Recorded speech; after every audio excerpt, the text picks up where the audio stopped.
तो hello guys and welcomes to your channel that's mode. और आज मैं आपके सामने एक और मूवी एक्सप्लेन करने के लिए ले आया हूँ जो कि इंसानियत की रूह को कँपा देगी।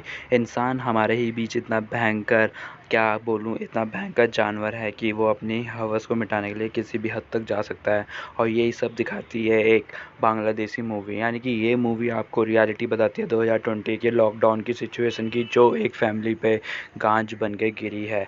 और ये कहानी सिर्फ आम इंसान की ही है, यानी कि ये रियलिटी पे बनी हुई मूवी है जिसको देखने के लिए जिगरा चाहिए। और देखना है क्या इंसानियत की हकीकत ऐसी भी हो सकती है, ये सोचने में मजबूर करती है। तो मूवी के शुरू होते ही इंस्पेक्टर को एक घटना के बारे में पता चलता है और वो उस फ्लैट में चले जाता है कि आखिर घटना हुई क्या है। और वहाँ पे उसे एक बच्ची मिलती है जो कि बोलती है कि प्लीज़ मेरे पास मत आइए, अब मैं और नहीं सह सकती, प्लीज़ मुझसे दूर चले जाइए। और फिर वो एक और रूम पे जाते हैं जहाँ पे उसे एक बड़ी लड़की दिखती है जो कि सेम यही चीज़ बोलती है कि मुझसे दूर चले जाओ, अब मुझसे बिल्कुल नहीं हो पाएगा और तुम मेरे पास भूल से भी मत आओ, मैं अब और नहीं सह सकती। बल्कि बहुत ही ज़्यादा दर्द से भरी हुई आवाज़। इंस्पेक्टर को कुछ भी समझ नहीं आता और फिर वो बाकी के रूम सर्च मारता है जहाँ उसे एक औरत नज़र आती है। और सेम उस बड़ी औरत का भी सेम वही हाल रहता है और वो कहती है कि मुझसे दूर चले जाओ, हमसे अब नहीं हो सकता, ये सब अब हमारी बर्दाश्त से बाहर हो चुका है और अब हम इस चीज़ को सह नहीं पा रहे हैं, हमारे पास मत आओ, हमसे दूर चले जाओ, हमसे बहुत ज़्यादा दूर चले जाओ। इंस्पेक्टर को कुछ भी समझ नहीं आता और फिर वो एक बार फिर हॉल पे बैठी हुई लड़की के पास चले जाता है और वो उससे ज़ोर से पूछता है कि आखिर इस घर में हुआ क्या है। तो वो लड़की बताती है कि उसका नाम हवरीन है और वो कल रात को जब जागी, यानी कि जब वो जागी तो उसका बर्थडे था और वो चौंक रही थी कि किसी ने भी उसे बर्थडे विश क्यों नहीं करा। साथ ही में उसकी बड़ी बहन भी सोई हुई थी, वो उसे उठाती है जो कि नींद में होने की वजह से उठती नहीं। तब हवरीन हॉल में जाती है जहाँ पे उसका एक छोटा भाई है जो कि अपंग है एक तरह से।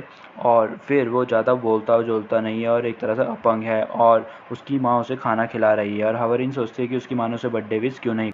तब हवरीन अपनी माँ को याद दिलाती है कि आज उसका बर्थडे है, तो क्या वो अपने फ्रेंडों को बुला के आज बर्थडे पार्टी करेगी। तो उसकी माँ बोलती है कि बेटा लॉकडाउन चल रहा है और कोरोना के चलते हम किसी को नहीं बुला सकते, लेकिन हम उसका बर्थडे ज़रूर मनाएंगे। हवरीन अपनी बहन के रूम पे चले जाती है और उसे उठाती है, लेकिन उसकी बहन उठने के बाद उसे डांट देती है क्योंकि उसने उसकी नींद ख़राब कर दी। और हवरीन को ये सब उसके बर्थडे वाले दिन बिल्कुल भी अच्छा नहीं लगता। तभी हवरीन की माँ उसे बताती है कि वो आज रात उसकी पार्टी सेलिब्रेट करेंगे और कोरोना का टाइम है इसलिए वो अपनी फैमिली के साथ ही उसे सेलिब्रेट करेंगे। तभी हवरीन की बहन नूर भी वहाँ आ जाती है फ्रेश होके और वो हवरीन को सॉरी बोलती है और वो सैम सॉरी बोलने के बाद हैप्पी बर्थडे भी बोलती है। वो उसे पता है कि आज हवरीन का बर्थडे है और फिर इस तरीके से वो घर को सजाना शुरू कर देते हैं और वो हवरीन के बर्थडे की सेलिब्रेशन करते हैं। साथ ही साथ उसकी माँ फातिमा उसे उसका केक दिखाती है जो वो आज रात काटेंगे। और इसी बीच वो एक वीडियो कॉल करते हैं जिससे पता चलता है कि उनका जो फादर है वो बाहर दुबई में काम करता है और काम के सिलसिले में वो बाहर ही है। तो इसी तरीके से वो सब बहुत ज़्यादा इन्जॉयमेंट के साथ दिन भर बातें कर रहे हैं। और हवरीन की माँ बोलती है क्योंकि तुम पैदा 2:30 हुई थी तो एक काम करते हैं, हम तुम्हारा केक भी 2:30 ही रात को काटेंगे, तो आज की रात हम जल्दी सो जाएंगे और उसके बाद जब हम जागेंगे तो हम तुम्हारा बर्थडे सेलिब्रेट करेंगे। पुलिस इंस्पेक्टर को कुछ समझ नहीं आ रहा होता ये सब सुन के कि आखिर इस घर में हुआ तो हुआ क्या है। और इनकी ज़िंदगी की काली रात शुरू हो जाती है जब रात को 12 बजे के करीब एक इंसान इनके घर में घुस जाता है। वो कैसे घुसता है ये मूवी में नहीं दिखाया गया और फिर वो अंदर से दरवाज़ा खोल देता है और अपने साथ अपने 4 साथियों को भी अंदर ले आता है। तो कुल मिला के 5 इंसान इनके घर में घुस चुके हैं और जिनका मकसद है, कहीं से इन्हें इन्फॉर्मेशन मिली है कि इनके पास 20 लाख रुपए पड़े हुए हैं, यानी कि बांग्लादेशी टका जो इंडिया के हिसाब से 20 लाख रुपए हैं। तो ये उसे चोरी करने आ रखे हैं और इस ग्रुप का जो लीडर है कैसाब, उसके साथ उसका बेटा अजीज़ भी है जो कि अपने पिता को बोलता है कि मुझे पैसों से कोई मतलब नहीं है, लेकिन मुझे इस घर की बड़ी बेटी के साथ करना है। और उसका पिता इस चीज़ में गुस्सा होने लगता है कि करना गुड़ना क्या है, कुछ नहीं करना, हमें सिर्फ पैसे से ही मतलब है।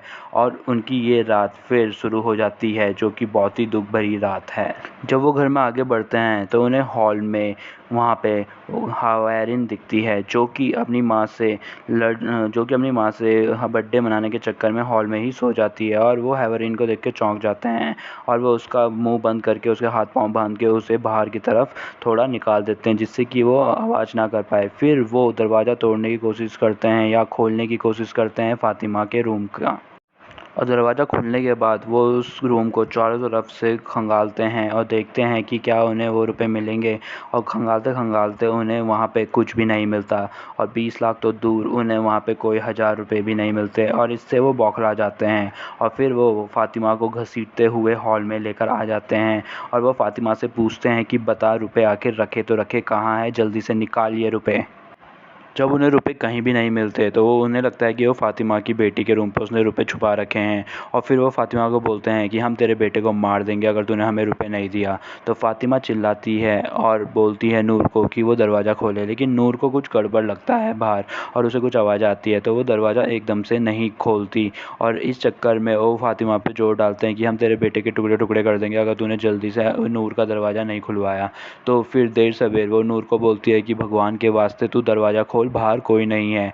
और जैसे ही नूर दरवाज़ा खोलती है तो वो राक्षस उस पर झपट पड़ते हैं और वो फटाफट उसको भी भानना शुरू कर देते हैं और उसके रूम की पूरी तलाशी लेते हैं कि कहीं ना कहीं तो उन्हें वो 20 लाख का खजाना मिलेगा, लेकिन उन्हें उसके घर पे या उस रूम पे भी वो खजाना नहीं मिलता और इस चीज़ से वो बौखला जाते हैं और वो उन चारों के चारों लोगों को हॉल में ले आते हैं घर के, और उस हॉल में लाने के बाद वो उनसे पूछताछ शुरू करते हैं और पूछते हैं कि बता पैसे है तो है कहाँ। तो फ़ातिमा उन्हें बताती है कि उसके पास पैसे नहीं है। इसी बीच नूर उनमें से एक गैंग के मेंबर का कपड़ा खींच देती है और फिर उन्हें पता चलता है कि ये तो परवेज़ है जो कि उन्हीं के घर में काम करता था। गुस्से से बौखलाई फ़ातिमा उससे थप्पड़ी थप्पड़ रच के देती है जिससे कि वो सूत सा जाता है और फिर धीरे धीरे सब लोग अपना मुखौटा उतारते हैं तो उन्हें पता चलता है कि उनमें से एक उनका ड्राइवर है, एक परवेज़ का ही पिता है और ये ड्राइवर तो नूर को डेली कॉलेज भी छोड़ने जाता है, यानी कि ये सब घर के ही लोग से थे।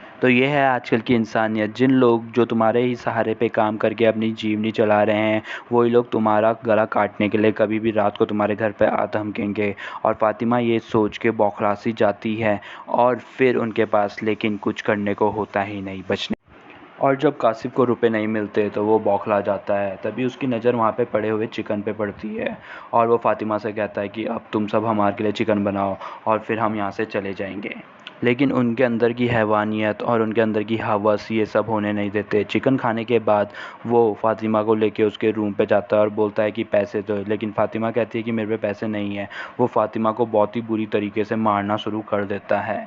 वो फ़ातिमा को जानवरों की तरह मारता ही जाता है और मार मार के बहुत ही ज़्यादा घायल सा कर देता है। उसके बाद वो फ़ातिमा को घसीट के उसके ही रूम पे ले चलता है और फिर वहाँ वो उसका रेप करना शुरू करता है जो कि बहुत ही दर्दनाक तरीके से फ़िल्म में दिखाया गया है और ये रेप चलता ही रहता है। उसके बाद फ़ातिमा का जो बेटी रहती है उसको आसिम अपने साथ लेके जाता है और वो भी आसिम का रेप करना शुरू कर देता है।